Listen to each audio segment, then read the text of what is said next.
नमस्कार. नेहमीप्रमाणे दर शनिवारी आपण जमतो, तसं या शनिवारी देखील आपण जमलेलो आहोत. गेल्या 21 सत्रांमध्ये एका सत्रात आपण पहिला अध्याय घेतला आणि दुसऱ्यापासून ते 21व्यापर्यंत म्हणजे 20 सत्र आपण घेतली दुसऱ्या अध्यायावर. तर दुसऱ्या अध्यायामध्ये भगवंतांनी गीतेचं सगळं तत्वज्ञान पहिल्याच म्हणजे त्या सगळ्या पहिल्या शिकवणीमध्ये सांगून टाकलेलं आहे. परंतु अर्जुनाला काही समजलं नाही ते. त्यामुळे मग अर्जुनाच्या मनामध्ये 1760 प्रश्न आले. आपल्या सगळ्यांचं असंच होतं की आपल्याला कोणीतरी महात्मा येऊन सांगतो की अरे बाबा, तू देह नसून तू अनादी अनंत अमर असा आत्मा आहेस. परंतु आपल्याला काही ते कळत नाही. याला म्हणतात श्रवण. श्रवण म्हणजे यू अंडरस्टूड, यू हर्ड. तुम्हाला कळलं की तुम्ही कोण आहात, ठीक आहे. असं कोणीतरी सांगितलं, आपल्याला थिअरेटिकली कळलं. त्याच्यानंतर मग आपल्याला प्रश्न जे असतात ना, त्याला म्हणतात मनन. म्हणजे मग शंका समाधान. आणि त्या शंकांचं समाधान झाल्यानंतर आपली खात्री पटली की आपण देह नाही आहोत, आपण अमर आत्मा आहोत. त्याच्यानंतर मग त्या निधिध्यासनात आपल्याला राहायचं. त्याला म्हणतात निधिध्यासन. So hold on to it. ह्या 3 पायऱ्या आहेत अद्वैत वेदांतामधल्या. तर त्यापैकी आपण पहिली पायरी या क्लासमध्ये असताना शिकतो आणि नंतर मग दुसरी तिसरी पायरी आपण स्वतः करायची असते.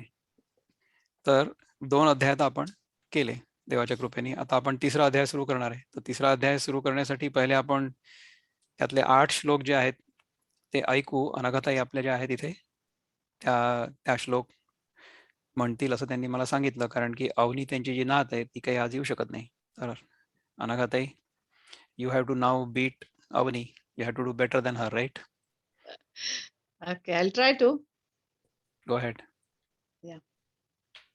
ॐ श्री परमात्मने नमः. अथ तृतीयोऽध्यायः. अर्जुन उवाच जायसी चेत् कर्मणस्ते मता बुद्धिर्जनार्दन तत्किं कर्मणि घोरे मां नियोजयसि केशव. व्यामिश्रेणेव वाक्येन बुद्धिं मोहयसीव मे तदेकं वद निश्चित्य येन श्रेयोऽहमाप्नुयाम्. लोकेऽस्मिन् श्रीभगवानुवाच लोकेऽस्मिन् द्विविधा निष्ठा पुरा प्रोक्ता मया नघ. ज्ञानयोगेन साङ्ख्यानां कर्मयोगेन योगिनाम्. न कर्मणामनारम्भान् नैष्कर्म्यं पुरुषोऽश्नुते न च सन्न्यसनादेव सिद्धिं समधिगच्छति. न हि कश्चित् क्षणमपि जातु तिष्ठत्यकर्मकृत् कार्यते ह्यवशः कर्म सर्वः प्रकृतिजैर्गुणैः. कर्मेन्द्रियाणि संयम्य यास्ते मनसा स्मरन् इन्द्रियार्थान् विमूढात्मा मिथ्याचारः स उच्यते. यस्त्विन्द्रियाणि मनसा नियम्यारभतेऽर्जुन कर्मेन्द्रियैः कर्मयोगमसक्तः स विशिष्यते. नियतं कुरु कर्म त्वं कर्म ज्यायो ह्यकर्मणः शरीरयात्रापि च ते न प्रसिद्ध्येद कर्मणः. वा, थँक्यू अनघाताई. Yes, thank you. वंडरफुल.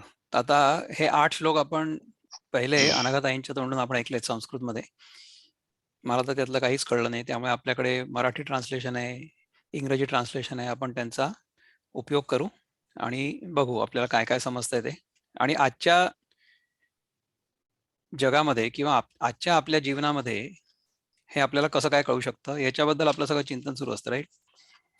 तर तुम्हाला ह्याच्या आधी पण मी सांगितलेलं आहे की हे सगळं चिंतन जेव्हा होत असतं त्याच्या पूर्वी मी काही त्याचा खूप अभ्यास करतो वगैरे असं काही नाही आहे. मी जे मला इथे सुचेल किंवा जे सुचतं ते बोलल्या जातं. हे मी स्वतः बोलतोय अशी माझी भावना नसते. जे भगवंत बोलवतात ते आपण बोलतो. अशा प्रकारे हा सगळा कार्यक्रम चालतो अशी माझी भावना असते. तर विनोबा आपले जे गुरु आहेत, ज्यांनी गीतेचा भावानुवाद मराठीमध्ये केला. आजकालच्या मराठीमध्ये जे आपल्याला सहज समजू शकतं. तिथून आपण सुरुवात करू. तर पहिल्या 2 अध्यायांमध्ये गीतेची पहिली भूमिका, त्याचं जे ऐतिहासिक स्वरूप आहे किंवा इतिहासामध्ये त्याचं जे स्थान आहे, त्याच्याबद्दल आपण सगळं बोललो. त्यानंतर दुसऱ्या अध्यायामध्ये भगवंतांनी सांगितलं अर्जुनाला, की "तू देह नसून तू आत्मा आहेस. तू अनादी आहेस, अनंत आहेस, अमर आहेस. तुझा ना कधी जन्म झाला होता, ना तुझा कधी मृत्यू होऊ शकतो." ह्या सगळ्याबद्दल आपण चिंतन केलं. त्याच्यानंतर मग अर्जुनाला असं वाटलं, की अशा प्रकारची बुद्धी ज्या माणसाची स्थिर झालेली आहे, तो माणूस कसा असतो? म्हणून मग त्यांनी त्याला प्रश्न विचारला, की ज ज्या माणसाची बुद्धी अशा प्रकारे स्थिर झाली आहे, त्याची लक्षणं काय?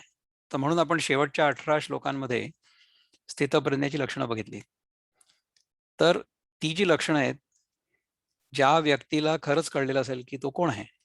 म्हणजे जर मला कळलेलं असेल, की मी कोण आहे, तर ती जी सगळी लक्षणं आहेत, ती आपल्यामधनं प्रगट व्हायला पाहिजे, सहजपणे. आपलं सगळं जीवन अशा प्रकारे सहज जर प्रकट झालं, भगवंताच्या चिंतनात किंवा भगवंताच्या स्वरूपात. भगवंत सगळीकडे आहेच. तो काही कुठे लपलेला आहे किंवा त्याला कुठे जाऊन शोधायचा आहे, तो कुठे देवळात आहे किंवा आणखीन कुठे आहे असं नाहीये. तीर्थक्षेत्रामध्ये तो नाहीये. भगवंत सर्वव्यापी आहे. त्यामुळे तो सगळीकडे आहे. परंतु त्याचं विशेष दर्शन काही ठिकाणी होत असतं. तर त्याचं संपूर्ण दर्शन स्थितप्रज्ञ व्यक्तीच्या मार्फत होऊ शकतं आणि ते आपल्याला दिसू पण शकतं. खूप चांगलं दिसू शकतं. तर अशा प्रकारे समजा आपल्याला एखादी व्यक्ती भेटली स्थितप्रज्ञ, तर ती ओळखायची कशी? असं त्यांनी अर्जुनाने विचारलं. असा माणूस चालतो कसा? बसतो कसा? कुठल्या आसनावर तो बसलाय? किमासीत व्रजेत किम म्हणजे तो चालतो कसा? म्हणजे समाजात वावरतो कसा? हं? तो बोलतो कसा? स्थितप्रज्ञस्य का भाषा समाधिस्तस्य केशव. तो त्याची समाधी म्हणजे कशी असते? तर समाधी कशी असते, की या निशा सर्वभूतानां तस्यां जागर्ति संयमी यस्यां जागृती भूतानी सा निशा पश्यतो मुने. म्हणजे जिथे सर्वसाधारण जगातली माणसं जागी असतात. कुठे जागी असतात, की विषयांमध्ये जागी असतात. तिथे तो झोपलेला असतो. त्याला जगाशी काही घेणं-देणं नाहीये. कारण की जगाचं खरं स्वरूप त्याला लक्षात आलेलं आहे. जगाचं खरं स्वरूप आपल्या मनाचं प्रतिबिंब आहे. हे जेव्हा आपल्याला कळतं, तेव्हा आपण जगामध्ये बदल घडवून आणण्याचा प्रयत्न करत नाही. आपण प्रयत्न करतो आपल्या मनामध्ये बदल घडवून आणायचा. तर ही आहे साधना. ठीक आहे. तर नंतर मग अर्जुन विचारतो, की आता हे पहा भगवान, आपण मला सांगितलं, की ज्ञान इतकं श्रेष्ठ आहे. मग तुम्ही मला इतकं घोर कर्म जे आहे, ते कर्म करायला का लावताय? हं. बुद्धी कर्माहुनी थोर मानिसी तू जनार्दना, मग कर्मात का घोर घालिसी मज केशवा. है ना? बुद्धी कर्माहुनी थोर मानिसी तू जनार्दना. जर बुद्धी थोर असेल कर्मापेक्षा, तर मग हे जे घोर कर्म आहे, घोर कर्म म्हणजे माझ्या गुरुला मारायचं आणि माझ्या वडिलांच्या काकांना मारायचं, हे घोर कर्म आहे. याच्यामध्ये मग मला तू कशाला घालतोय? हा प्रश्न. Isn't it? बरोबर आहे, करेक्ट आहे. आपली जर बुद्धी श्रेष्ठ असेल, तर मग कर्म का करावं माणसाने? तर ती बुद्धी जर श्रेष्ठ असेल आणि ती बुद्धी जर स्थिर असेल, तर हा प्रश्न मनामध्ये येणारच नाही.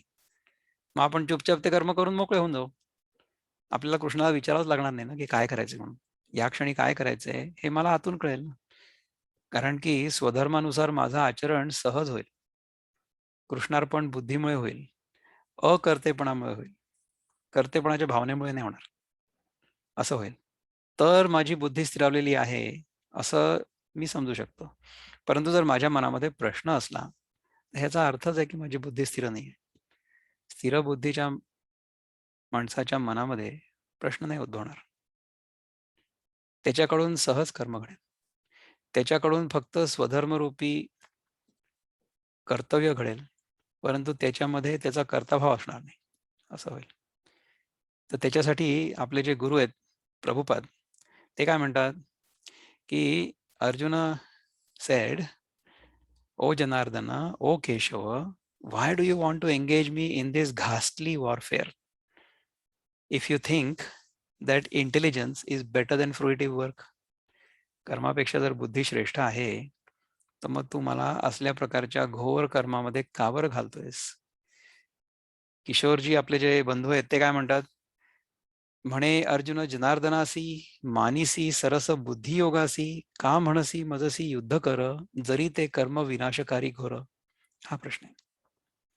कधी एक कधी दुजे सांगशी, का द्विधा माझे मन करीसी, सांग मार्ग सुस्पष्ट एकची, असेल शाश्वती हिताची. असं किशोरजींनी ह्या प्रश्नाचं ट्रान्सलेशन केलेलं आहे.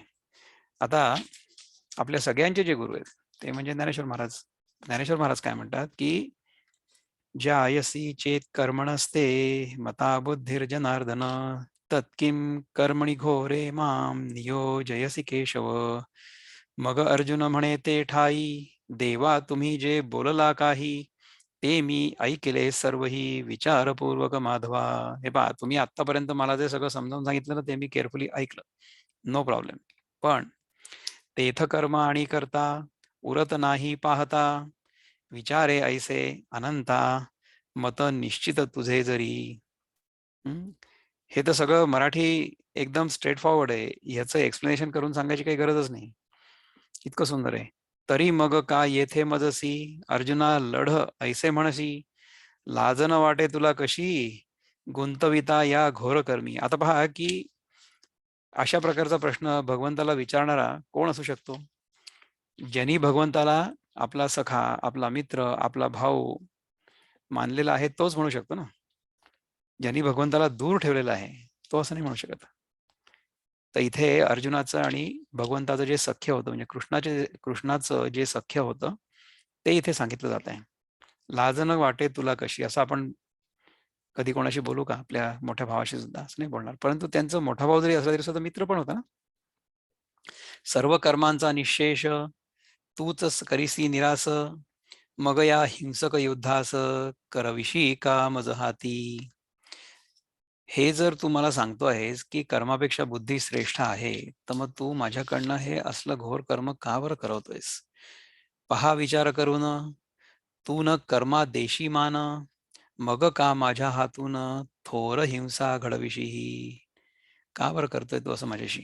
तर ह्याच्या नंतरचा जो श्लोक आहे ना, दुसरा श्लोक, त्याच्यावर ज्ञानेश्वर महाराजांनी किती ओव्या लिहिल्या माहितीये? 6व्या ओवीपासून ते 34व्या ओवीपर्यंत लिहिलंय. म्हणजे किती? 29 ओव्या लिहिल्यात. Can you believe? तर हा दुसरा श्लोक मी इतर लोकांनी तो कसा ट्रान्सलेट केला तो आपण पहिले बघू आणि नंतर मग ज्ञानेश्वरांकडे पुन्हा येऊ. कारण की ह्याच्यामध्ये पुष्कळ इंट्रोडक्शन आहे. ह्याच्यामध्येच कदाचित आपला पूर्ण तास जाईल आज. तर विनोबा काय म्हणतात, पहिले मी तो संस्कृत श्लोक म्हणून दाखवतो. तो अनघातांनी म्हटलेला आहे खरा, पण पुन्हा एकदा आपण ऐकवतो. व्यामिश्रेणेव वाक्येन बुद्धिं मोहयसीव मे, तदेकं वद निश्चित्य येन श्रेयोहमाप्नुयाम. हे संस्कृत आहे, मला काही कळलं नाही. मिश्र बोलुनी बुद्धीस जणू मोहात टाकीसी, ज्याने मी श्रेय पावेन सांगते एक निश्चित. मिश्र बोलुनी बुद्धीस जणू मोहात टाकीसी, म्हणजे माझ्या बुद्धीलाच आता मोह झालेला आहे. मोह म्हणजे कन्फ्युजन, डिल्युजन. ज्याने मी श्रेय पावेन सांगते एक निश्चित. मला तू अशी एक गोष्ट सांग की ज्यांनी श्रेय, म्हणजे जे मी करायला पाहिजे, जे माझ्यासाठी चांगलं आहे, जे माझ्यासाठी योग्य आहे, ते तू मला सांग. आणि ते केल्यानंतर मी बरोबर केलेलं आहे असं माझं पण समाधान होईल, असं तू मला प्लीज सांगतो का? असं अर्जुन भगवंताला म्हणाला. तर इंग्रजीमध्ये प्रभुपाद आपल्याला काय सांगतात बघा, की my intelligence is bewildered by your equivocal instructions. तू मला 2 प्रकारच्या इन्स्ट्रक्शन्स दिल्या. एक कर्माबद्दल सांगितलं, नंतर मग बुद्धीबद्दल किंवा ज्ञानाबद्दल सांगितलं. तर ह्याच्या की दोनापैकी चांगलं काय आहे? देअरफॉर प्लीज टेल मी डिसाइसिव्हली, एक काहीतरी सांग. मला असं कन्फ्युजन नको, कारण की मी आहे फौजी. फौजी लोकांना ना असले कन्फ्युजिंग इन्स्ट्रक्शन्स नाही चालत. त्यांना डोकं चालवायची सवय नसते. जो फौजी असतो त्याला ऑर्डर घेण्याची आणि ऑर्डर एक्झिक्यूट करण्याची सवय असते. तर तो जनरलला विचारतो की जनरल, मला तुम्ही सांगा मी काय करायचं आणि मी तसं करतो. आता एक्सेप्ट इथे अर्जुन स्वतः जनरल आहे, पण सगळं आयुष्य युद्धामध्ये म्हणण्यापेक्षा सैन्यात गेलेलं आहे ना. आपण सेनापती आहोत, परंतु सेनापती होण्यापूर्वी आपण सैन्यात होतो. तर सैन्यामध्ये प्रत्येक सैनिक जो असतो तो आपल्या वरिष्ठाच्या जो काही ऑर्डर असतील त्याचा आदर करायचा आणि तो बिनबोभाट पार पाडायचा. त्या ज्या आपल्या सूचना असतील किंवा जे आदेश असतील वरिष्ठांचे ते आपण कुठलेही प्रश्न न विचारता पार पाडू, अशा प्रकारची मनस्थिती एखाद्या सैनिकाची असते. त्यामुळे अर्जुन विचारतोय भगवंताला, therefore please tell me decisively which will be most beneficial for me. माझ्यासाठी श्रेयस्कर काय ते तू मला सांग. आपलं आयुष्य कसं असतं पहा, की आपलं आयुष्य श्रेयस आणि प्रेयस ह्याच्यापैकी आपण प्रेयस नेहमी निवडतो. तर प्रेयस म्हणजे मला जे आवडतं ते. आपलं सगळं जीवन जे आहे ना ते आपल्या रागद्वेषांवर आधारित असतं. मला हे आवडतं म्हणून मी हे करतो आणि मला हे आवडत नाही म्हणून मी हे टाळतो. अशा प्रकारे आपलं जीवन चालतं. त्याला म्हणतात प्रेयस. काय मला आवडतं. आणि श्रेयस म्हणजे काय, की जे माझ्यासाठी चांगलं आहे. मला जरी आवडत नसलं तरी सुद्धा हे माझ्यासाठी चांगलं आहे म्हणून मी हे करणार आहे. जरी मला ते करत असताना त्रास होत असला तरी मी करणार आहे. म्हणजे कसं असतं, की समजा आपल्याला काही आजार झालेला असला तर आपल्याला डॉक्टर कडू औषध देतात. तर ते कडू औषध आपण चुपचाप खातो की नाही? आवडत नसतं पण खातो. मग लहान मुलं असली तर मग त्यांना थोडंसं मधासोबत वगैरे देतात औषध खायला. ठीक आहे, इट्स ओके. तर भगवंत म्हणजे ज्ञानेश्वर महाराज काय म्हणतात याच्यासाठी पहा. देवा तूच ऐसे बोलणे, केल्या मी अज्ञानाने, काय करावे वाटते जिणे, संपले आता विवेकाचे. देवा तूच असा जर बोलला, तू ऐसे बोलणे असं जर तू केलं तर मी अज्ञानाने म्हणजे माझ्यासारखा जो अज्ञानी आहे त्यांनी काय करावं. हं? वाटते जिणे, संपले आता विवेकाचे. म्हणजे विवेकाने जे मी आतापर्यंत जगत होतो आणि विवेकाने मी हे समजण्याचा प्रयत्न करत होतो की श्रेयस काय आणि प्रेयस काय. आता तू तुम्हाला दोन गोष्टी सांगितल्या, एक कर्मही सांगितलं आणि एक ज्ञान पण सांगितलं. तर ह्यातलं योग्य काय. आता मलाच माझा विवेक सोडून गेलेला आहे असं मला वाटतंय. या तुझ्या भाषणास जरी म्हणावा हितोपदेश, तरी जे निर्मिते भ्रमास, ते का याहुनी वेगळे. आता तुझ्या तोंडूनच तू मला दोन वेगळ्या गोष्टी सांगितल्या आहेत. तर तू जर हे सांगितलं नसतं तर आतापर्यंत मी जे भ्रमात होतो तर त्याच्यात अजून मी बाहेर कुठे निघालो. तुला आणखीन भ्रमात टाकतोयस दोन वेगवेगळ्या गोष्टी सांगून. तर ह्यातलं जे योग्य आहे, जे एक चांगलं आहे ते तू मला कृपा करून सांग. हं? आत्मबोध मिळविण्याची इच्छा माझ्या हृदयींची, चांगली पुरली म्हणायची तुझ्या संदिग्ध बोलण्याने. उपहासात्मक बोलतोय पहा, की आत्मबोध मिळवण्याची इच्छा माझ्या हृदयीची, चांगली पुरवली म्हणायची तुझ्या संदिग्ध बोलण्याने. मी तर तुला सिरियसली विचारत होतो, परंतु तू मला डबल आन्सर दिला. तर हे काही मला काही समजत नाहीये. हं? वैद्य पथ्यही न सांगे नीट, औषधास्तव दे कालकूट, तरी कृष्णा कथी स्पष्ट, रोगी काय जगेल तो. आता आपण औषधाचीच गोष्ट केली होती ना. मला माहिती नव्हतं की हे ज्ञानेश्वरांनी पण असं लिहिलेलं आहे. पण औषधाचा विषय इथे पण आला, की वैद्य पथ्य पण सांगत नाहीये नीट, औषधास्तव देत कालकूट. कालकूट म्हणजे ते खाल्ल्यानंतर काय होईल आपल्याला काही माहिती नाही. हा, तरी कृष्णा कथी स्पष्ट म्हणजे स्पष्टपणे सांग, रोगी काय जगेल तो. तो रोगी जगेल की मरेल हे तुम्हाला क्लिअरली सांग. आंधळा आडमार्गी लावावा, माकडास गांजा पाजावा, थैसा उपदेश हा बरवा, ओढवला माझ्यावरी. म्हणजे मी ऑलरेडी आंधळा आहे, त्याला आडमार्गा लावला. हं? चुकीच्या मार्गावर त्याला चालवून दिलं. तर आंधळ्याला काय माहिती की बरोबर आहे की चूक आहे. तो लोकांना विचारतो की मी इकडनं गेलो तर जाईल की नाही बरोबर. असं मी आंधळा आहे आणि मी तुला विचारलं की मी कुठे जाऊ, तर तू मला ह्या मार्गाला लावलं आणि तो आडमार्गा म्हणजे भलत्याच मार्गाला लावला, चुकीच्या मार्गाला लावला. माकडाचं गांजा पाजावा.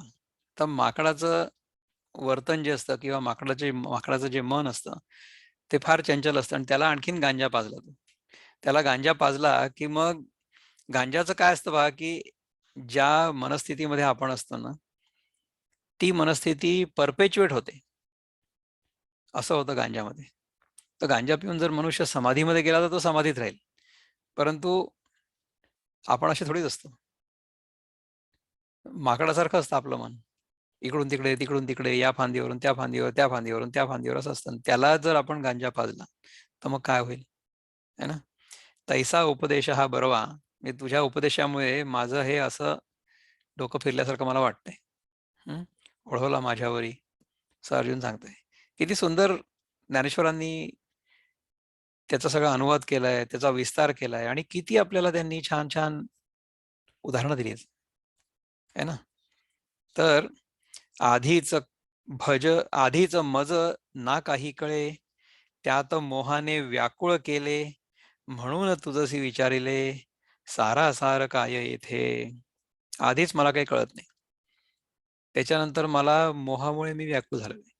मोहामुळे म्हणजे नॉट अट्रॅक्शन. मोह मराठीमधला जो मोह आहे त्याला अट्रॅक्शन आपण म्हणू शकतो, परंतु मोह संस्कृतमध्ये जो असतो ना त्याला डिल्युजन म्हणतात. डिल्युजन म्हणजे मी जे नाही आहे ते मी आहे असं मी समजलो स्वतःला. तर आपला सगळ्यांचा पहिला जो मूलभूत मोह आहे तो कुठला आहे, की हा देह म्हणजे मी आहे, ह्या देहाच्या आतमध्ये मी आहे आणि देहाच्या बाहेर जग आहे. हा आपला मोह आहे. हे खरं आहे किंवा नाही आपल्याला माहितीच नाही. पण जर आपल्याला हे कळलं खरंच की हे काय आहे, तर मग हा मोह नष्ट होऊ शकतो. आणि ही सगळी गीता सांगितल्यानंतर अर्जुनाने भगवंताला तेच सांगितलं की माझा मोह आता नष्ट झालेला आहे. तर गीता ही मोहनाशार्थ आहे असं विनोबा म्हणतात आणि मला ते पटतं. गीतेने फक्त आपला मोह नष्ट होतो, की आपण कोण आहोत हे आपल्याला कळतं. आणि ते जेव्हा आपल्याला कळतं ना त्याच्यानंतर कृतकृत्यतेचा अनुभव येतोच. ह्यालाच पाहिजे. तर आतापर्यंत आपण जे चिंतन केलेलं आहे त्याच्यामध्ये कोणाला काही बोलायचंय किंवा काही विचार व्यक्त करायचे असतील तर आपण करू शकता. आतापर्यंत 11 ओव्या आपल्या ज्ञानेश्वरीतल्या आपण केलेल्या आहेत, पण आपल्याला 34 पर्यंत जायचंय. तर आज असा संकल्प आहे. तर जर आपल्याला काही विचारायचं असेल किंवा आपल्याला काही विचार व्यक्त करायचे असतील तर आपण ते करू शकता. येस, अपर्णाताई सांगा. अनम्यूट करा स्वतःला. हो. इथे हे लिहिलंय, माझं बन दान. यांच्या ह्याच्यात कुठल्या ओवीत ज्ञानेश्वर आहे? आहे. कुठल्या याचा ओवीत? अर्थ हे आपली दुसरी 8वी 9वी म्हणजे 8वी आहे. हा तरी रोगया कैसेची जिये त्याचे सांजे मज, हा जैसे आंधले या आव्हाटा, का माझ बन दान मरकटा. हा. तर हे ह्याचं जे आपण ट्रान्सलेशन बघितलं ना ऑर्डिनरी हो ते तर मराठीमध्ये. मी ते पटलंय मला. हा पण माझं बन म्हणजे काय? कारण माझं घर म्हणजे स्वयंपाकघर, पुष्कव्या म्हणजे नाही नाही, त्याच्यासाठी. पुन्हा एकदा वाचा ती ओवी मग. हे ज्ञानेश्वरींचं 3रं आहे अध्याय. ठीक आहे ना, नाही नो प्रॉब्लेम. तुम्ही ती ओवीच परत पुन्हा एकदा वाचा. मी पुन्हा एकदा लक्ष देऊन ऐकतो आणि मग तरी बघतो की काही. रोगिया कैसे जिये हा सांगे मज, हा जैसे आंधले या आव्हाटा. म्हणजे त्याला तुम्ही दिशा विचारली आणि तुम्ही सांगितलं ते बरोबर आहे. हा का माझं म्हण दान मरकटा. हा. माकडाचा गांजा पाजावा. हा हा माझं बण म्हणजे मरकटा स्वयंपाक. म्हणजे माकडाला आपण गांजा पाजला असं त्याचं ट्रान्सलेशन आहे याच्यामध्ये. अच्छा. हा, तर तो गांजा माझं म्हण गांजा म्हणजे प्याल्यानंतर काय होतं बघा, की गांजा प्याल्यानंतर ना आपण जी आपली मनस्थिती असते ना त्या मनस्थितीमध्ये आपलं मन फिक्स होतं, असं होतं. आणि इट गेट्स परपेच्युएटेड. तर समजा एखादी व्यक्ती हसत असेल तरी हसतच राहील हा किंवा एखादी रडत असेल तर रडतच राहील, असं होतं ना. तर माकडाचं मन तर सारखं चंचल असतं ना, किंवा आपलं मन माकडासारखं आहे असं आपण म्हणतो राईट, की एका फांदीवर दुसऱ्या फांदीवर सारखं जात असतं, किंवा माकडाचे डोळे जे असतात ना सारखे भिरभिर करतात. तर आपलं मन अशा प्रकारे एका विषयावरून दुसऱ्या विषयावर असं सारखं माकडासारखं उड्या मारत असतं. तर अशा चंचल मनाला समजा आपण गांजा दिला तर ते किती चंचल होईल, आणि ते चंचलता त्याची जी आहे ना ती परपेच्युएट होईल, असा ह्याचा प्रश्न आहे अर्जुनाचा. तर अच्छा. अर्जुन म्हणतो की तू असं मला का बरं सांग, आणि असं का बरं झालंय, कारण की कृष्णाने 2 वेगळ्या गोष्टी सांगितल्या ना.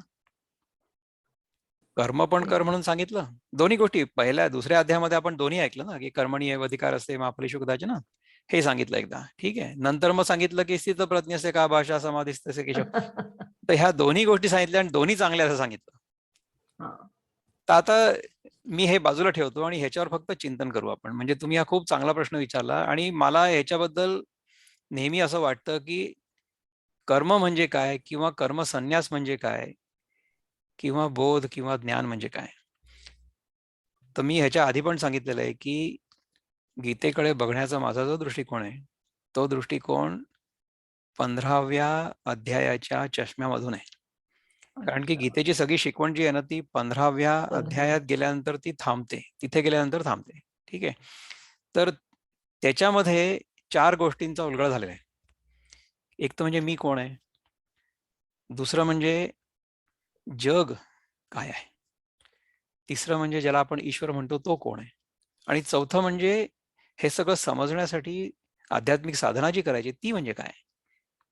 तर ह्या सगळ्या गोष्टींचा उलगडा जर आपल्याला झालेला असला आणि त्या दृष्टिकोनातून जर आपण ह्या दुसऱ्या किंवा तिसऱ्या अध्यायाकडे बघितलं तर लक्षात काय येईल की जोपर्यंत आपण त्या मनस्थितीत नसतो, जोपर्यंत आपल्याला ह्याचा बोध झालेला नसतो की आपण कोण आहोत, आपण जोपर्यंत जगाला सत्य मानत असतो तोपर्यंत जगामध्ये आपल्याला कुठलं ना कुठलं तरी कर्म करत राहणं भाग आहे. तर कर्म करत राहणं भाग आहे, परंतु कर्माचा जो परिणाम आहे किंवा कर्माचा जो रिझल्ट आहे, कर्माचं जे फळ आहे ते आपल्या हातात नाही. ते निसर्गाच्या नियमांप्रमाणे घडणार आहे. ठीक आहे. परंतु जर आपण कर्मफल हेतू नी कर्म केलं तर काय होईल की त्या कर्माचं फळ आपल्याला भोगावंच लागेल ना. म्हणजे कर्माचं फळ मला मिळावं म्हणूनच मी कर्म ते हाती घेतो. म्हणूनच मला काय वाटतं की ह्या कर्माचा ऑथर आणि कर्माचा एन्जॉयर हे दोन्ही मीच आहे. हे कर्ता आणि भोगता ह्या दोन्ही मीच आहे असं मला वाटतं. जोपर्यंत माझ्यामध्ये ही कर्तेपणाची आणि भोक्तृत्वाची भावना असते तोपर्यंत मी कर्माच्या कचाट्यातनं सुटूच नाही शकत.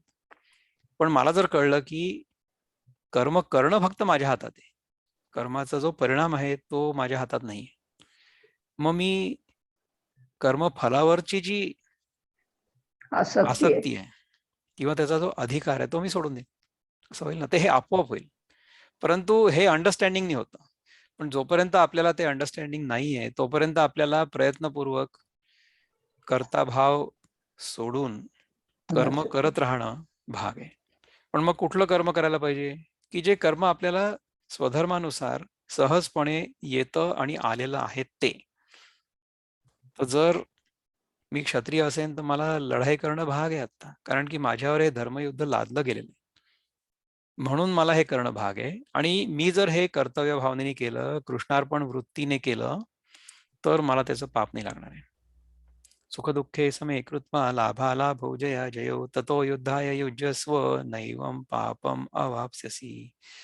तू जर सुख दुःख, जय पराजय, लाभ हानी ह्या सगळ्या गोष्टी जर सारख्या मानल्या आणि कर्मणी एवधिकार असते मा फलेषु कदाचन ह्या सिद्धांतानुसार जर आपलं कर्तव्य कर्म केलं तर जरी सुद्धा तू आपल्या वडिलांच्या काकांना मारलं किंवा स्वतःच्या गुरुला जरी मारलं तरी सुद्धा तुला पाप लागणार नाही, इतकं क्लिअरली सांगितलं भगवंतानी. पण ह्याला हे कळलंच नाही. ह्याच्यामध्ये कर्म, भक्ती, ज्ञान, योग, उपासना ह्या सगळ्या गोष्टींना वेगवेगळ्या आहेत असं आपल्याला वाटतं. ते तसं नाहीच आहे. ह्या सगळ्या गोष्टी एकच आहेत आणि हे जे 5-6 आपण नावं सांगितली ना, these are all manifestations of it. तर जेव्हा एखादी व्यक्ती जी स्थितप्रज्ञ असते ती जगामध्ये आपल्याला काही कर्म करताना दिसते तेव्हा ते कर्म कर्मयोगाच्या रूपाने प्रकट होतं. कारण की तो स्थितप्रज्ञ कर्म करताना दिसतो आपल्याला, परंतु त्याच्यामध्ये कर्ताभाव नसतो. त्यामुळे त्या कर्माचं जे फळ असतं त्याचा ह्याला लेप नाही होत, कारण की त्याच्यात त्याला काही रसच नसतो. माझं हे कर्तव्य असल्यामुळे मी हे करणार आहे, परंतु ह्याच्या फळाची मला माझ्यासाठी काहीच अपेक्षा नाहीये. असं आहे. तर कर्मयोग दिसेल त्याच्यात, त्याच्या कर्मातून किंवा त्याच्या जीवनातून त्याच्या आचरणातून उपासना किंवा भक्ती प्रगट होईल आणि हे सगळं जाणून बुजून होत आहे. म्हणजे it is being done with full awareness of who he is. तर ही अवेअरनेस जर 24 तास आपल्यामध्ये असली तर ज्ञान, कर्म आणि भक्ती ह्या तिन्ही एकरूपच आहेत हे आपल्याला आतून कळेल. मला असं वाटतं स्मिताताई आपल्याला काही बोलायचं होतं का किंवा किशोर दादा? हां, थोडं पुढे गेलं फक्त काही नाही. मगाशी त्यांनी प्रश्न विचारला तर ते माजवणचा एक्झॅक्टली अर्थ सोनोपंत दांडेकरांनी मादक पदार्थ असं दिलंय, की आधीच माकड, त्यात त्याला मादक पदार्थ पाजावा हां. असं. आणि करेक्ट. तर हा मादक पदार्थ आता म्हणजे ह्यांनी गांजा या शब्दाने घेतलाय. तर मी हो, म्हणजे तुम्ही गांजाबद्दल गांजा म्हणता थोडं हे ते सांगितलं. बरोबर आहे. ते सेमच आहे तसंच. हां. हां आणि आणि दुसरं म्हणजे आता तुम्ही म्हणत होतात ते स्थितप्रज्ञाचं, तर कालच्या आपल्या चर्चेमध्ये शेवटी जे झालं, की स्थितप्रज्ञाचं म्हणजे आउटर वर्ल्ड आणि इनर वर्ल्ड हे सेपरेटच असतं. म्हणजे मिक्स करत नाही तो असं एकत्र. स्थितप्रज्ञाला हे कळलेलं असतं, की outer world is just as मिथ्या ॲज द इनर वर्ल्ड. म्हणजे आपल्याला हं. आपल्या मनामध्ये जो बोध होतो जगाचा, तो बोध प्रतिबिंबात्मक आहे किंवा आभासात्मक आहे असं कळतं. आपल्याला आपल्या स्वतःच्या असण्याबद्दल अजिबात शंका नसते कधीच. परंतु बाकी कुठल्याही गोष्टीबद्दल आपल्या व्यतिरिक्त म्हणजे आपण ज्या वस्तूला आपल्या व्यतिरिक्त आहे असं मानलेलं आहे. खरं तर आपल्या व्यतिरिक्त काही नसतंच. म्हणजे हा जगाचा पसारा किंवा माझं मन किंवा माझ्या मनामध्ये पडणारी प्रतिबिंब, माझ्या मनामध्ये उठणाऱ्या संवेदना, ह्या सगळ्याच्या सगळ्या गोष्टी ज्या आहेत ना, ह्या माझ्यापासून बाहेर निघाल्या. ह्याला म्हणतात चिदविलास, काश्मीरी शैविझम. आणि Dnyaneshwar Maharaj was actually trained in Kashmiri Shaivism. त्यांचे जे गुरु होते निवृत्तीनाथ किंवा आणखीन ती जी सगळी नाथ परंपरा आहे, they were all Kashmiri Shaivas. Kashmiri Shaiva परंपरा म्हणतात त्यांना. त्याच्यामध्ये असे खूप शिष्य तयार केले किंवा जागोजागी पाठवलेत वगैरे अशा प्रकारचं काही नाही. ती परंपरा म्हणजे एकच गुरु आणि एकच शिष्य अशी परंपरा आहे ती. तर त्याच्यामध्ये ते म्हणतात की जग हे जे आहे हा माझा चिदविलास आहे. म्हणजे माझ्या मनाने प्रोजेक्ट केलेला हे सगळं प्रोजेक्शन आहे. तर असं जर कळलं आपल्याला की हे सगळं जग माझ्या मनातून निर्माण झालंय. आणि तसंच आहे ना, जेव्हा आपण आपलं मन गुंडाळून ठेवतो रात्री झोपल्यानंतर, तेव्हा जग कुठे जातं? ते सगळं दृश्य होतं. इतर लोकांसाठी असेल, परंतु आपल्यासाठी पहा ना, आपल्याला इतर लोकांचा अनुभव आहे का? आपल्याला अनुभव फक्त आपलाच आहे ना.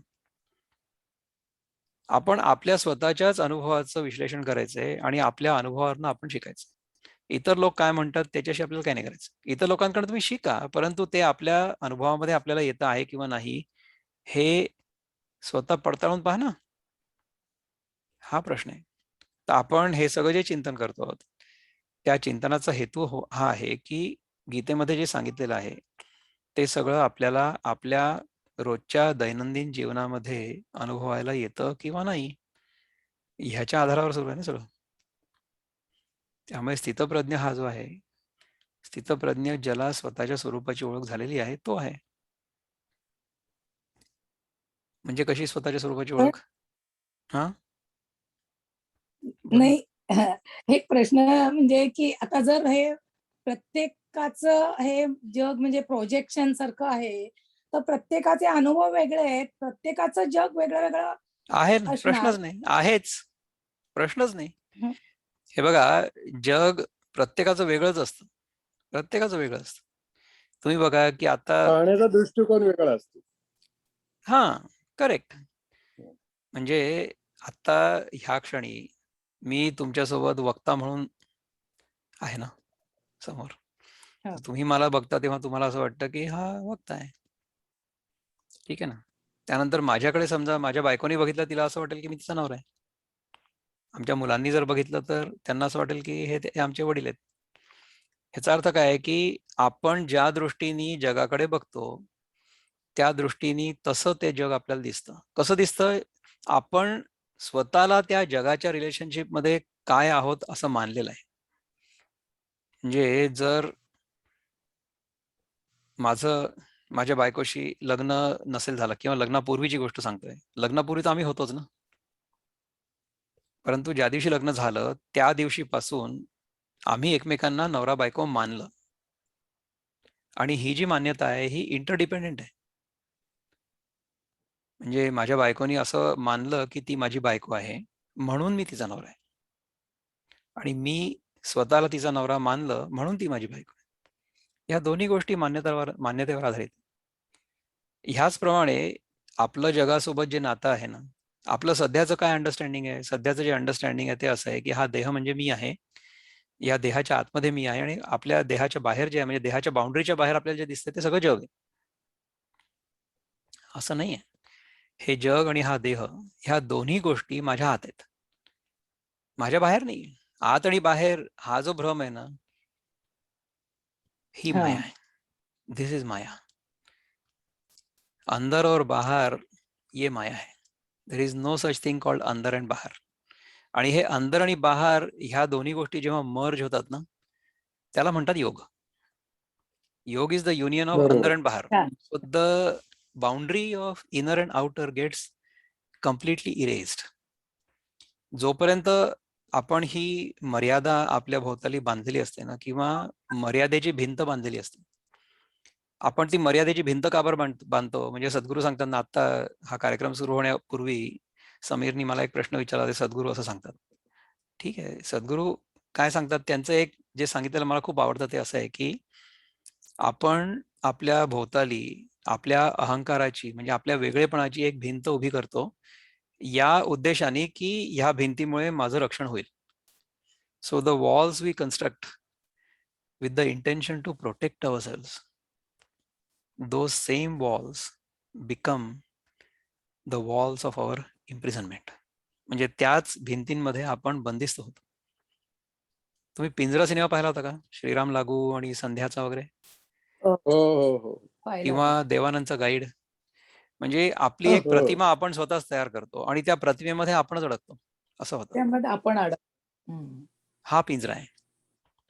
तर त्या पिंजऱ्यामध्ये जेव्हा आपण अडकतो, पुष्कळ म्हणजे पिंजऱ्यामध्ये मी सुरक्षित आहे असं पण वाटतं, असं नाही की नाही वाटत. पिंजऱ्यामध्ये सुरक्षित असतोच ना माणूस. म्हणजे आता आपण जेव्हा एखाद्या जंगल सफारी वगैरे मध्ये जातो, तेव्हा जंगल सफारीमध्ये आपण पिंजऱ्यात बसलेलो असतो आणि आपण वाघ सिंहांना बघतो बाहेर. आणि जी महाराज बाग असते आमच्या नागपूरला आहे, किंवा राणीची बाग आहे, त्याच्यामध्ये कसं असतं की आपण बाहेर असतो आणि वाघ सिंह पिंजऱ्यात असतात, असं असतं. तर जर आपण आपल्या व्यक्तिमत्वाचा, आपल्या अहंकाराचा पिंजरा आपल्या भोवती बनवला, तर आपण त्याच्यामध्ये बंदिस्त होणारच आहे. मग करायचं काय? आपल्याला तर मुक्ती हवी आहे. आपल्याला बंदिस्त केलेलं कधीच कोणी आवडत नाही. म्हणून काय करायचंय की ही जी अहंकाराची भिंत आपण स्वतः बांधलेली आहे, अशा गैरसमजुतीने की ह्याच्याने माझं रक्षण होणार आहे, ती भिंत तोडायची. म्हणजे माझा मी जो आहे, माझा हा वेगळेपणाचा जो मी आहे, तो संपवायचा. तर ही सगळी साधन आहे. जोपर्यंत माझ्या मनामध्ये मी कोणीतरी वेगळा अशी भावना आहे, तोपर्यंत मला मुक्ती मिळूच नाही शकत. कारण की मी जर वेगळा असेल तर माझ्या व्यतिरिक्त आणखी काहीतरी आहे ते. मग जे वेगळं काहीतरी आहे त्याची मला भीती वाटणार. 15व्या अध्यायामध्ये हे सगळं सांगितल्यानंतर भगवान 16व्या अध्याय जेव्हा सुरू करतात ना, तेव्हा त्याचा पहिला जो श्लोक आहे त्याच्यामध्ये म्हणतात अभयम सत्व संशुद्धीर. तर त्याच्याबद्दल आता मागच्या आठवड्यात चिंतन झालं थोडंसं माझं कोणातरी सोबत. तर अभय, सत्व संशुद्धी, ही जी सत्वगुणाची लक्षणं सांगितली भगवंतांनी, ही सगळी लक्षणं प्रगट होतात आपल्यामधनं. तर ही स्थितप्रज्ञाची जी लक्षणं आपण बघितली ना दुसऱ्या अध्यायातली, ती सगळी लक्षणं जी आहेत ती प्रगट होतील ना, जर आपल्याला कळलं की आपण कोण आहोत. म्हणजे मी सध्या असं मानून घेतलेलं आहे की हा देह म्हणजे मी आहे, पण मला जर असं कळलं की ही मान्यता चुकीची आहे, हा देह म्हणजे मी नाही आहे, हे कशावरून सिद्ध होतं? की हा देह तर सारखा बदलतोय. बदललेला आहे ना. आपण आपले स्वतःचे फोटो बघा, लहानपणापासून ते आत्तापर्यंतचे. आपण ओळखूच शकणार नाही. आपल्या लहानपणीचा जर फोटो आपण कोणाला दाखवला नंतर की हा फोटो ह्याच माणसाचा आहे, असं आपण सांगू नाही शकणार. तर देह बदललेला आहे, परंतु माझ्यामध्ये बदलाचा काय अनुभव आलाय मला? नाही आलाय, कारण की येऊच नाही शकत. जी न बदलणारी वस्तू आहे ती कधीच नाही बदलू शकत, आणि जी बदलणारी वस्तू आहे ती बदलल्याशिवाय राहू नाही शकत. तर जे काही आपल्याला आपल्या स्वतःच्या व्यतिरिक्त म्हणजे अनात्म स्वरूपाने आहे असं वाटतंय,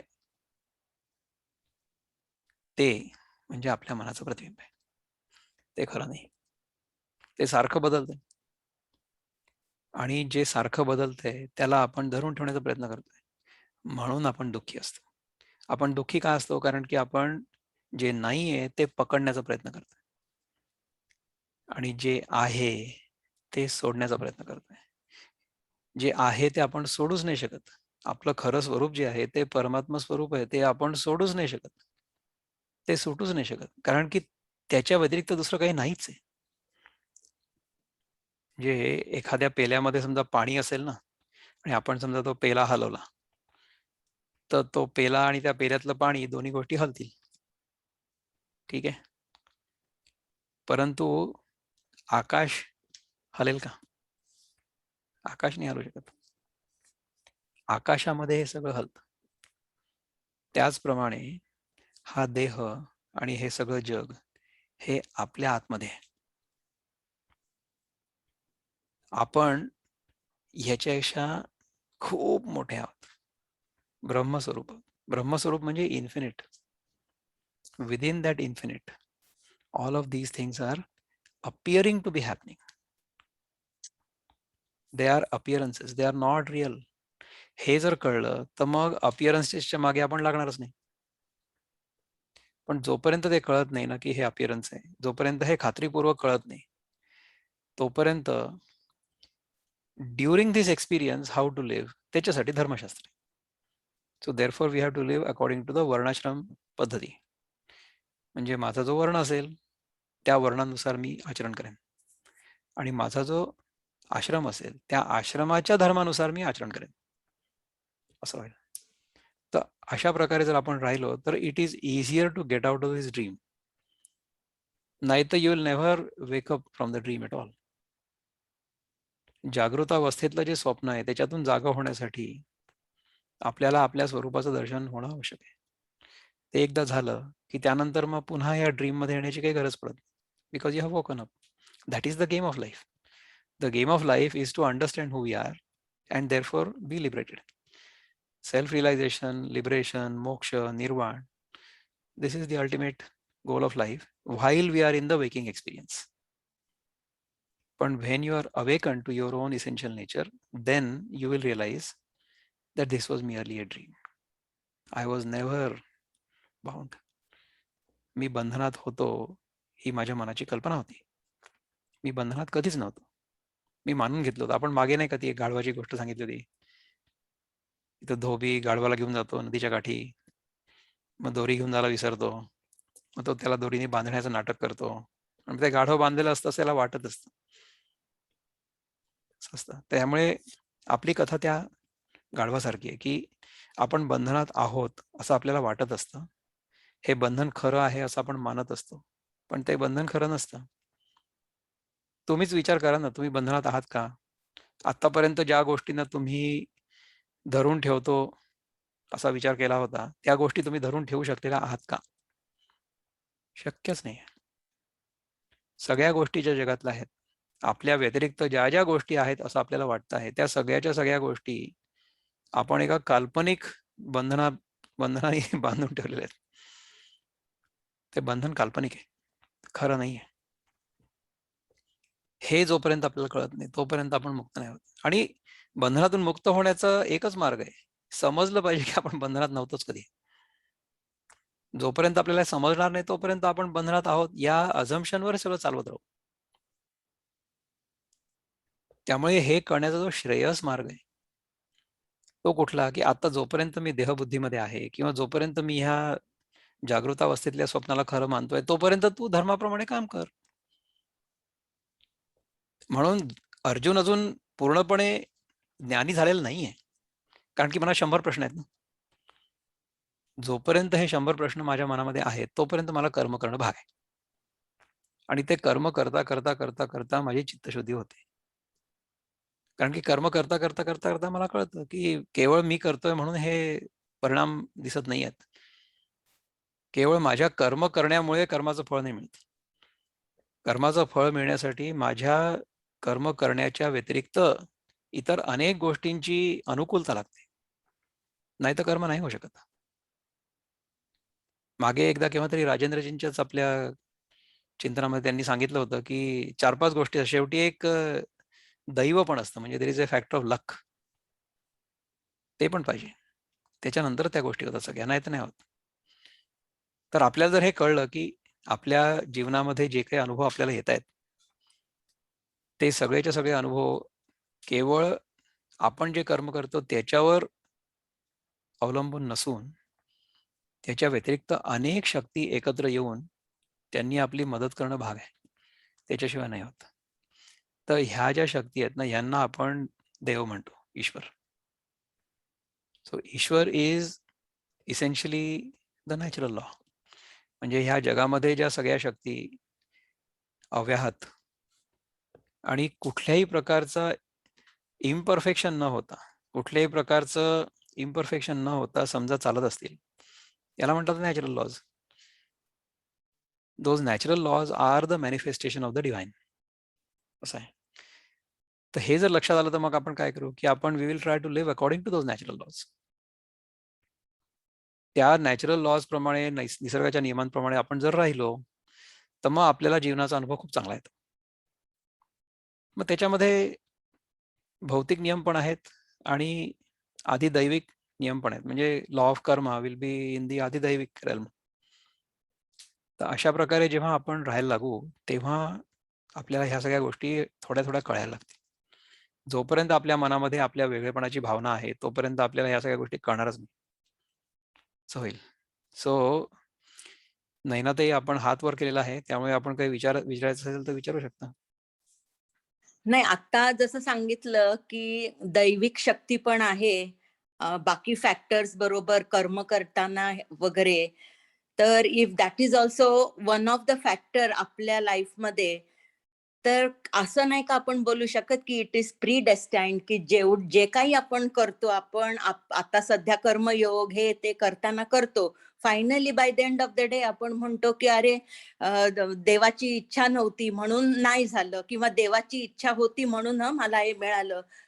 तर कॅन वी से की हे सगळं प्री डेस्टाइन्ड असतं आणि म्हणून मला मिळालं का नाही मिळालं? असं नाही, इज इट प्रीडेस्टिन्ड नाही आहे, प्रीडेस्टिन्ड नसतं. प्रीडेस्टिन्ड काय असतं की तुम्ही आता ज्या situation, predestined is the law of karma. Okay, so you are in a situation right now. आपण स्वतःला ज्या सिच्युएशन मध्ये आता सध्या बघतो आहोत ना, that is a net result of what we have done in the past. ठीक आहे. परंतु ह्या क्षणी कुठली मूव्ह करायची हे माझ्या हातात आहे. That freedom I have. त्याच्यामध्ये डेस्टिनी असं काही नाही आहे. पण कसं असतं की आपल्या मनावर जे संस्कार झालेले असतात ना, त्यानुसार आपण सध्याचं कर्म करायला प्रवृत्त होतो. म्हणजे महाभारतामध्ये नाही का, दुर्योधन म्हणतो की जानामी धर्मम नचमे प्रवृत्ती आणि जानामी अधर्मम नचमे निवृत्ती. तो म्हणतो की धर्म काय मला कळतं, परंतु ते करण्याची माझी प्रवृत्ती होत नाही. I don't feel like doing it. कारण की I am driven by my रागद्वेष. म्हणजे मला काय आवडतं, प्रेयस इज ड्रायव्हिंग मी, नॉट श्रेयस. असं होतं. माझ्या मनामध्ये ज्या कामना आहेत किंवा जे रागद्वेष आहेत की मला एक अमुक करायचं आणि तमुक नाही करायचंय, because I like to do this आणि I don't like to do this. तसं नाही. तसं जर केलं तर मग then you will keep on making the wrong moves and ultimately going in to the wrong positions. म्हणजे आपण आधी एकदा केव्हा तरी चर्चा केली होती बा की हा जीवनाचा जो पट आहे ना, तो बुद्धिबळाच्या पटासारखा आहे आणि आपण त्याच्यामध्ये फक्त एका छोट्याशा विंडोमध्ये तो खेळ बघतोय. तर त्याच्यामध्ये आपल्याला दिसतंय की हे पांढरे आणि काळे हे असे आहेत. ठीक आहे. परंतु ते आले कसे? ते आपण ज्या आधी चाली केल्या होत्या ना, त्याच्यानुसार ते तिथे येऊन बसलेले आहेत. आता इथून पलीकडे कसं जायचं ते आपल्या हातात आहे. That freedom we have. त्याच्यामध्ये प्री डेस्टिनीचा काही भाग नाही.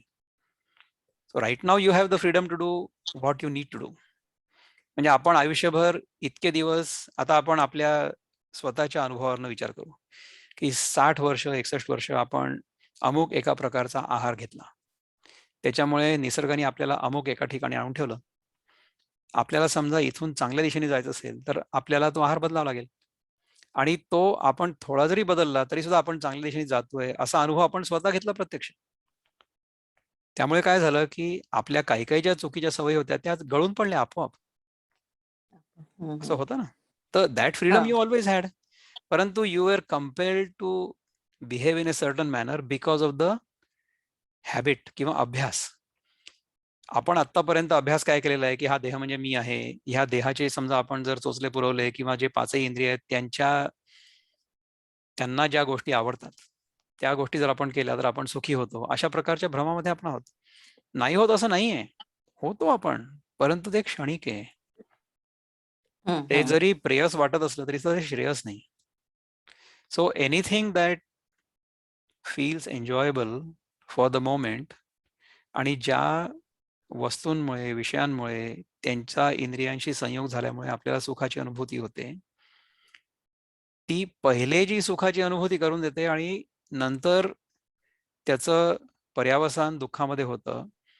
अशा प्रकारचं कर्म माणसांनी करायला नको, कितीही सुखाचं वाटलं तरी सुद्धा. बरोबर. असं आहे. तर मग माझ्यासाठी बरोबर चांगलं आहे. काय आहे, तर माझ्यासाठी चांगलं काय आहे, हे कृष्ण तुम्हाला प्लीज सांग, असं अर्जुन प्रार्थना करतो. म्हणून तो सांगतो. म्हणून तो म्हणजे कृष्ण इतक्या प्रेमाने सांगतो पण आहे ना, म्हणजे त्यांनी इतके सगळे 18 अध्याय सांगितले, ही त्याची अर्जुनावरच कृपा नसून आपल्या सगळ्यांवर कृपा आहे. So that's why we are बरोबर. Studying all this, isn't it? तर त्याचा जो राईट. छोटासा भाग होता, पहिला लेसन, तो आपण शिकलो 3-4 महिने, नाही का? आता आपण पुढे जाणार आहे. पहिला लेसन काय थँक्यू होता? थँक्यू. फर्स्ट लेसन आपल्या सगळ्यांसाठीच येतो. मला भूक लागल्याशिवाय मी जेवणार नाही. That is the first lesson. That is the first discipline. हे डिसिप्लिन जोपर्यंत येत नाही ना, तोपर्यंत त्याच्या पुढे आपण जाऊच नाही शकत. तो डीके नेक्स्ट. आता आपल्याकडे 3-4 लोकांनी हात वर केलेत. वा. दीपक कुलश्रेष्ठ, अनम्यूट करा स्वतःला आणि बोला. हो, हा विषय ऍक्च्युली जो आपलं चिंतन ज्या दिशेमध्ये टर्न झालाय ते जरा इंटरेस्टिंग आहे. खरं तर तुम्ही सांगितलं की आपलं जे खरं स्वरूप आहे ते अनलिमिटेड आहे. म्हणजे ही बॉडी आपली लिमिट नाहीये. आपण outside is inside and inside is outside. It's all one, अद्वैततेच्या ह्याच्याने.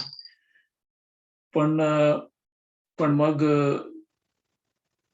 परमात्माने आज स्वतःला प्राकृतीमध्ये अडकवून घेतल्यासारखं काहीतरी हे वाटतं की from unlimited he has become limited, आणि not only limited but also diluted. मग स्वतःच्या इच्छेने प्रोग्रेस करून परत तिथे जायचं जिथनं आपण आलो आहोत. हे सगळा प्रपंच ऍक्च्युली मराठीमध्ये ते गाणं आहे, तू वेडा कुंभार. हो, आहे ना. हे विठ्ठला तू वेडा कुंभार. आहे ना, खरं आहे. तर कशाला हे असेल, म्हणजे एवढा प्रपंच कशाला? कसं असतं पहा, की ह्याचं जे एक्सप्लेनेशन दिलेलं आहे ना, ते असं आहे की त्याला एकट्याला कंटाळा आला. म्हणून मग त्यांनी अशी कामना केली, म्हणजे मनातल्या मनात इच्छा केली की एकोहम बहुस्याम, म्हणजे मी एक आहे तर मी अनेक व्हावं, अशी त्यांनी इच्छा केली. ठीक आहे. आणि ती इच्छा केल्यामुळे, आणि आता कसं आहे पहा, की the way it actually is, की परमात्मा will manifest itself in many many many many forms, right? म्हणजे परमात्मा एकच आहे, परंतु तो अनेक रूपांमध्ये प्रगट होतो, राईट? आणि प्रत्येक रूप जे आहे ना, त्या रूपाला आपण इंडिव्हिज्युअल आहोत, अशा प्रकारची एक भावना किंवा अशा प्रकारचा बोध होत असतो. See, every one of us has the sense of individuality, नाही का? आपल्याला प्रत्येकाला असं वाटत असतं ना, की आपण एक इंडिव्हिज्युअल आहोत आणि बाकीचे सगळे जे आहेत ते आपल्यापेक्षा वेगळे आहेत, असा आपला बोध आपल्याला सारखा होत असतो, राईट? परंतु that understanding or that impression is actually an appearance. कारण बाकीचे जे बाहेर आहेत असं आपल्याला वाटतंय, जे दिसतंय बाहेर, त्यांचा अनुभव होतो कुठे? त्यांचा अनुभव तर आतच होतोय ना. See, this is the fundamental understanding. म्हणजे आपल्याला ह्या गीतेच्या सगळ्या चिंतनामधनं शेवटी बॉटम लाईन एकच आहे, की हे सगळंच्या सगळं जग जे मला बाहेर दिसतं आहे, ते बाहेरचं जग बाहेर नसून माझ्या मनामध्ये पडलेल्या प्रतिबिंबाचंच प्रतिबिंब आहे. It's an image of an image. माझ्या मनामध्ये ऍक्च्युली जग प्रवेश करतच नाही ना. माझ्या मनामध्ये जगाचं केवळ प्रतिबिंबच प्रवेश करतंय. म्हणजे आतापर्यंत दीपक आपण भेटलेलो पण नाहीये कधी आतापर्यंत, राईट? आणि even now you are looking at me on the screen. I am not entering you at all. All that is entering you are some electromagnetic waves. That's all that is entering in your mind. And all you are experiencing are those electromagnetic waves. आपल्या मनामधल्या ज्या संवेदना असतात ना, त्या संवेदनांचाच फक्त अनुभव आपल्याला होतो आणि त्या संवेदनांना आपण नाव देतो. म्हणजे all you are experiencing is an image, colors within that image, and sounds. To that experience, you have superimposed विक्रमनेस. असं झालंय. आपल्या मनामध्ये जी संवेदना आहे ना, त्या संवेदनेला मी विक्रम दादा आणि मराठी भाषा, गीतेचं चिंतन ही सगळी नावं दिली. म्हणजे हेच संभाषण समजा आपल्या एखाद्या अमेरिकन बहिणीने किंवा भावाने ऐकलं तर त्यांना तर मराठी काही कळणारच नाही, पण अनुभव त्यांना तोच होईल. The experience you are getting is the same experience they will also get, but they will not be able to interpret that experience. The interpretation happens according to your संस्कार. कारण की आपल्यावर मराठीचा संस्कार झालेला आहे, त्यामुळे हा ध्वनी म्हणजे मराठी भाषा आहे हे मला कळतंय. This I am deciphering within my own mind. That's how the world is experienced by us. हे परसेप्शन जर आपल्याला क्लिअर असलं आपल्या मनामध्ये, तर मग काय होईल की ठीक आहे, we will experience the world but it will not affect us. ठीक आहे, जो हो रहा है हो रहा है, इट्स ओके. आता आपण काय करू की ह्या जगामध्ये आपल्याला जे करण्याची गरज आहे ज्या क्षणी, ते आपण करू. जे योग्य असेल ते नेहमी करू, परंतु जे करण्याची गरज नाहीये त्याच्या मागे आपण जाणारच नाही. आणि इथे सुधारण्याची गरज जगाला नाहीये, सुधारण्याची गरज मला आहे. जर माझं मन शुद्ध असलं, माझं मन जर पवित्र असलं, तर जग मला शुद्ध, पवित्र, निर्मळ असंच दिसतं. हा प्रत्यक्ष अनुभव आहे. लहान मुलाला जग किती पवित्र निर्मळ दिसतं ना. लहान मुलाच्या मनामध्ये काही मळ वगैरे नसतात ना, खळमळ नसतात अजिबात. तर लहान मूल कोणावरही विश्वास ठेवतं, नेहमी हसत असतं. लहान मुलाला भीती वाटत नाही, कारण की लहान मुलाच्या मनामध्ये कुठल्याच प्रकारची खळमळ नसतात. So his mind is not polluted. So if the mind is not polluted, then the world doesn't appear to be polluted at all. तर जग जे आहे ते माझं मन कसं आहे त्याच्यावर अवलंबून. तर आपण हा सगळा चित्तशुद्धीचाच कार्यक्रम करतोय. तर चित्त कशाने शुद्ध होतं? आपल्याला असं लक्षात आलं की आहार शुद्धी जर केली तर चित्तशुद्धी होते. तर ह्या सगळ्या अंडरस्टँडिंगनी आपला हा सगळा कार्यक्रम सुरू आहे. आणि ही जर प्रॅक्टिस केली तर चित्तशुद्ध होतच, ह्याच्याबद्दल वादच नाही. व्हायलाच पाहिजे. It has to happen. So this is being constructed out of the food we are eating, right? आहार, कुठल्याही प्रकारचा आहार, म्हणजे not the gross food but also what we are entertaining. So once we are purified in this manner, then the world will appear to us the way it ought to appear, as a mirror image of my own mind, and that image will become clearer, more beautiful, still खूप छान दिसेल. So I hope we continue on this path. अजून 4 लोकांनी हात वर केलेत, त्यामुळे we may have to extend this session a bit, but that's fine. Go ahead. अनघाताई.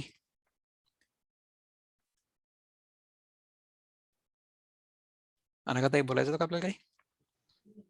हो. बोला ना. म्हणजे आपल्या कोणत्याही कृतीमध्ये यशाची अपेक्षा तर लांबच, पण इव्हन कर्म सुद्धा आपल्या हातून पूर्ण होईल की नाही ह्याची सुद्धा खात्री नसते. So how do we explain that? Correct, बरोबर आहे ना. त्यामुळे आपल्याकडनं जर कर्म होत असेल किंवा आपल्याकडनं भगवंताच्या कृपेने कर्म घडवलं जात असेल, तर त्याच्यासाठी आपण भगवंताचे आभारच मानायला पाहिजे ना. म्हणजे आपला हा जो कार्यक्रम आहे तासभराचा, हा जेव्हा सगळा होतो तेव्हा तो होतो भगवंताच्या कृपेने, अशी माझी तर नेहमीच भावना असते. आता बघा की मला समजा हा कार्यक्रम करण्याची इच्छा असली, माझ्या मनाची तयारी असली आणि हे सगळं करण्याची पात्रता जरी असली, तरी सुद्धा कशा भगवंताची कृपा कशी असते, हे इंटरनेट चाललं पाहिजे, वीज चालली पाहिजे, कनेक्शन बरोबर राहायला पाहिजे, आहे ना. तुम्ही सगळे लोक इथे आले असले पाहिजे, तुमचं मन शांत पाहिजे, स्वस्थ पाहिजे, तुम्ही हे सगळं ऐकून घेण्याची तुमची इच्छा पाहिजे. या सगळ्या गोष्टी, अनेक गोष्टी आहेत ज्याच्यावर माझा काही कंट्रोल नाही. माझा जो कंट्रोल आहे ना, की माझं जीवन व्यवस्थित चालावं. I take care of some of the things I need to do in my everyday life, so that I become ready for this programme. तेवढं मी काम करतो. मग इथे आल्यानंतर मी कृष्णार्पण मस्त म्हणतो आणि आपण सुरू करतो. अगेन मी हे सगळी पुस्तकं वगैरे इथे तुमच्या सोबत वाचतो, मी आधी वाचून नाही ठेवत. आधी वाचून जर मी ठेवले तर माझा पूर्वग्रह होईल काहीतरी. त्याच्यापेक्षा ठीक आहे, ह्या क्षणी आपल्याला काय वाटतंय, ह्या क्षणी काय आपल्या तोंडून निघतंय, ह्या क्षणी भगवंत आपल्याला काय प्रेरणा देतोय सांगायची, ते सांगितलं जातं, असं होतं. पण तुम्ही हा सगळा उपक्रम सुरू केला आणि मला भरीला पाडलं. हे तुमची कृपा आहे, माझी काय कृपा आहे. शोभाताई, आपण हात वर केलाय. शोभाताई बोला. माझा प्रश्न असा होता की हे जे सगळं आहे तर those who people who believe in astrology की एव्हरीथिंग इज प्रीडेस्टिन्ड, हा, what is your message for them? I do not believe, I know. My own belief is की आपण जे करू त्याच्यावर आपली डेस्टिनी अवलंबून आहे. पण many people they will watch for चांगला मुहूर्त काय आहे आणि अमकं काय आहे आणि पत्रिकेत काय लिहिलंय आणि हे सगळी गोष्ट. तर where is the role of that school of thought? जर आपल्या मनामध्ये कर्ताभाव असेल आणि आपल्याला आपल्या कर्माचं अमुक एखादं फळ अपेक्षित असेल, तर ते कर्म शास्त्रशुद्ध पद्धतीने करावं अशी अपेक्षा आहे. म्हणजे आपण समजा एखादं छोटस उपकरण जर आणलं घरी, साधा फोनच बघा ना, हा समजा फोन आपण आणला विकत, तर त्या फोन सोबत एक छोटस पुस्तक येतं, ठीक आहे ना. आता हा दिस इज एन आयफोन, तर त्या आयफोन सोबत जे पुस्तक येईल ते मी वाचायला पाहिजे आणि वापरायला पाहिजे to operate this iPhone properly. अँड्रॉइडचं पुस्तक वाचून मी आयफोन नाही चालू शकत. तर जर मला एखादं धार्मिक कृत्य किंवा कर्म करायचं असेल, सत्यनारायणाची पूजा समजा किंवा आणखीन कुठली गणपतीची पूजा, व्हॉट एव्हर, तर त्याच्यामध्ये आपल्याला जे सांगितलंय मॅन्युअल ऑफ प्रॅक्टिस की तुम्ही अमुक अमुक अमुक अमुक सगळे तुम्हाला अमुक अमुक फळ मिळेल. विद्यार्थी लभते विद्या, धनार्थी लभते धनम, पुत्रार्थी लभते पुत्राम, मोक्षार्थी लभते गतिम, असं आहे ना, जपेत गणपती स्तोत्रम. तर हे जर आपण तशा प्रकारे केलं तर तशा प्रकारचं फळ मिळेल. पण त्याच्यासाठी जे मॅन्युअल आहे ते तुम्ही व्यवस्थित जर पाळलं तर मिळेल.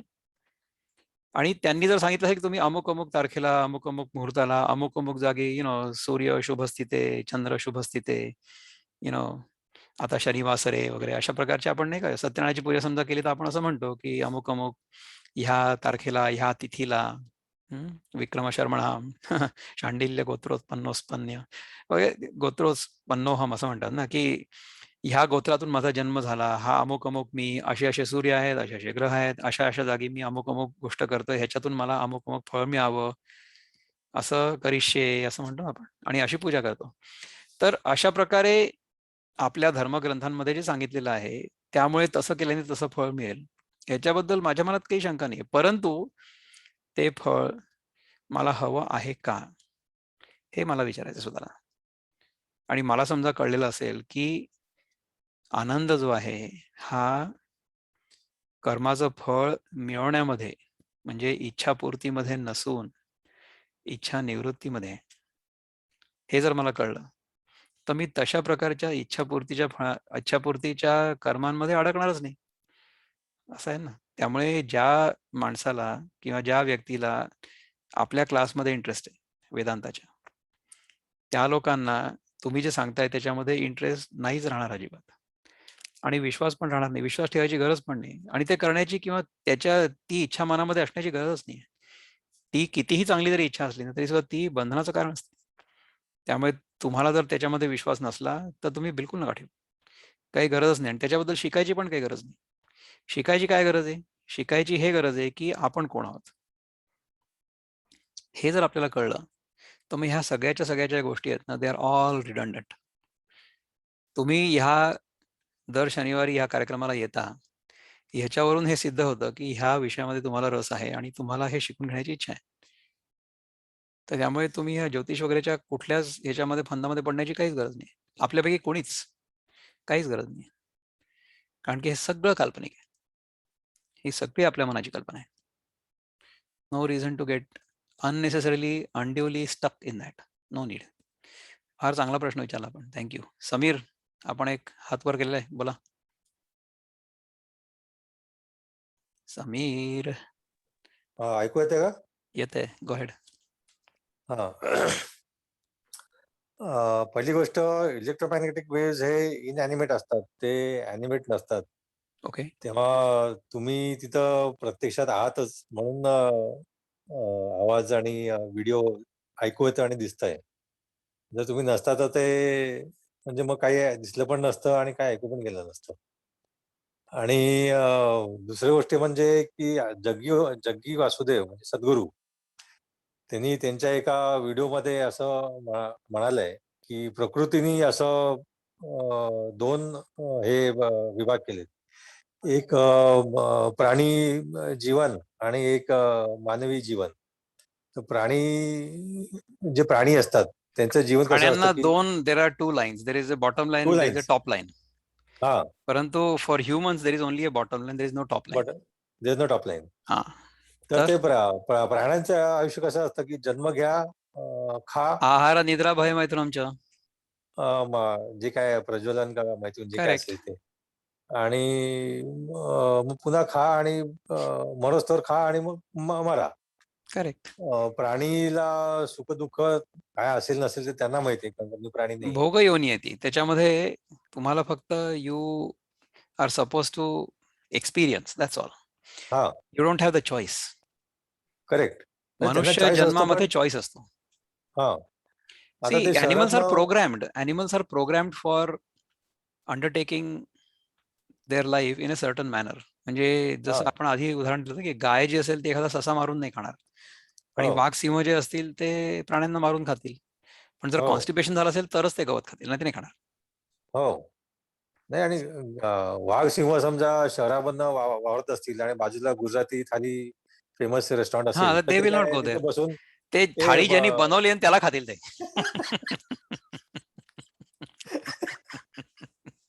आपण थाळी खाऊ. असं होईल. तर बरोबर आहे, what you are saying is correct. आपण ना हा नाही पण प्रश्न पुढच्या जरा डिटेलमध्ये घेऊ. आज आपल्याला खूप जास्त उशीर झालेला आहे, त्यामुळे I am not going to go too far with this question right now. आपण एक फक्त प्रश्न घेऊ प्रांजलीचा, याच्या शेवटचा, and then will stop the programme for today. So Pranjali, तुला काय विचारायचं विचार प्लीज. मला असं विचारायचंय की आपण आता मी सगळं ऐकत होते तेव्हा की कुठल्याही अपेक्षेने तर करू नये कुठलंही काम. आणि चांगलं कर्म केलं तर आपल्याला त्याचं चांगलं फळ मिळतं असं आपण मानतो. आणि तसं आहे. पण तरी पण राग एक वेगळी गोष्ट आहे. म्हणजे आपण जरी चांगलं वागलो आणि समोरचा माणूस काही अपेक्षा नाही म्हणता येत त्याला, अपेक्षा नाही जरी ठेवली, तरी त्याचं थोडंफार दुःख आपल्याला होतं. जर का तो अ, असं आपल्याला वाटलं, की हे बरोबर नाहीये वागणं, तर त्याचं दुःख आपल्याला होतं. मग ते पण होणं बरोबर नाहीये. करेक्ट. आपली जर अपेक्षा असली ना, तर आपल्याला दुःख झाल्याशिवाय राहणारच नाही. आपल्याला जर दुःख होऊ नये असं वाटत असेल, तर आपण आपल्या मनातनं अपेक्षा सोडायला पाहिजे. जे समजा समोरची व्यक्ती चांगली वागली तर चांगली गोष्ट आहे, बोनस. पण चांगली वागेलच अशी अपेक्षा आपण जर केली तर आपल्याला त्यांनी दुःख होणार. सो देर इज नो आणि reason for us to have any expectations from anybody. अजून एक विचारायचंय मला, की आत्ताचं जे बोलणं सुरू होतं, की कधी-कधी आपल्याला असा अनुभव येतो, की कुठल्यातरी गोष्टीची प्रचिती येते. प्रचिती इन द सेन्स, की कधीतरी आपणच हे म्हटलं असतं, की हे नाही करूया. पण अशी परिस्थिती निर्माण होते, की आपण ते करतो. आणि मग ते कदाचित खूप चांगलं असतं त्यावेळेला. मग आपल्याला वाटतं, की अरे नाही, हे बरोबर केलं आपण. मग हे सगळं काय, हे कसं होतं म्हणजे? जर का आपण म्हणतो, की सगळं आपल्या आतूनच निर्माण होत आहे आणि डेस्टिनी वगैरे असं नाही आहे, असं काही जर का आपण म्हटलं, तर हे सगळे अनुभव कसे येतात? आपल्याला जे सगळे अनुभव येतात ना, ते सगळेचे सगळे अनुभव केवळ आपल्या पूर्वकर्मांनुसार येत असतात आणि आपल्या इच्छांनुसार किंवा आपल्या कामनांनुसार येत असतात. तर त्या इच्छांची किंवा कामनांची शुद्धी हे पण फार महत्वाचं आहे. आपल्या मनामध्ये चांगल्या प्रकारचेच संकल्प यावेत, चुकीचे संकल्प येऊच नयेत, त्याच्यासाठी आपल्याला अभ्यासाची आवश्यकता असते. आपल्या मनामध्ये जे संकल्प येत असतात ना, ते संकल्प आपण जे आतापर्यंत केलेलं आहे, ज्याचा आपण अभ्यास केलेला आहे, त्याच्यानुसार येत असतात. आपण अभ्यास काय केला आतापर्यंत? हा देह म्हणजे मी आहे, आणि या देहाचे जे आपली जी 5 इंद्रिय आहेत, त्यांच्यासोबत त्या 5 इंद्रियांच्या विषयांचा जेव्हा संयोग होतो, तेव्हा जे सुख मिळतं ते म्हणजे खरं सुख आहे, असं आपण मानलेलं आहे. आणि सुख केवळ क्षणिक होतं, होतं नाही होतं असं नाही आहे, होतं. परंतु ते फार क्षणिक आहे. It's only momentary. तर तो क्षण जो आहे तो कधी छोटा मोठा होऊ शकतो. म्हणजे जेवायला जर बसलो तर साधारण अर्धा तास चालेल मॅक्सिमम, आहे की नाही? आपण समजा गाणं कधी ऐकत कधी असं तर चांगलं असे गाणं. अनुभव आपल्याला येतात. कधी कधी असे अनुभव येतात की हा आपण काही करणार असतो पण ते आपण करत नाही आणि नंतर आपल्याला रिअलाइज होतं की नाही हे बरं झालं मी केलं नाही किंवा बरं झालं मी केलं. तर हे असं सगळं होतं ना काय आहे? पुष्कळदा. ह्याला काय म्हणतात म्हणजे? दैव कधी कधी, हो, की मग तेच मग दैव म्हणजे आपण दैव म्हणजे नक्की काय म्हणायचं मग? दैव म्हणजे आवर लक. की पुष्कळदा असं होतं ना, म्हणजे आता पहा की इथे अमेरिकेत आम्ही राहतो ना, तर आमच्या इथे 9/11 जेव्हा झालं तेव्हा काही काही लोकांना त्यांच्या गाड्या चुकल्या किंवा त्यांचा अलार्म वाजला नाही म्हणून ते उठले नाही म्हणून त्यांची गाडी चुकली वगैरे अशा प्रकारचे लोक पोहोचलेच नाही ऑफिसमध्ये म्हणून ते वाचले. अशी लोक आहेत, ह्याला दैव म्हणतात.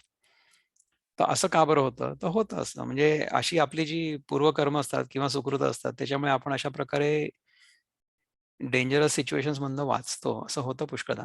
होतं खरं. इथे एक प्रश्न आलेला आहे प्रीतीकडनं, की can you explain natural laws? Natural laws म्हणजे निसर्गाचे नियम.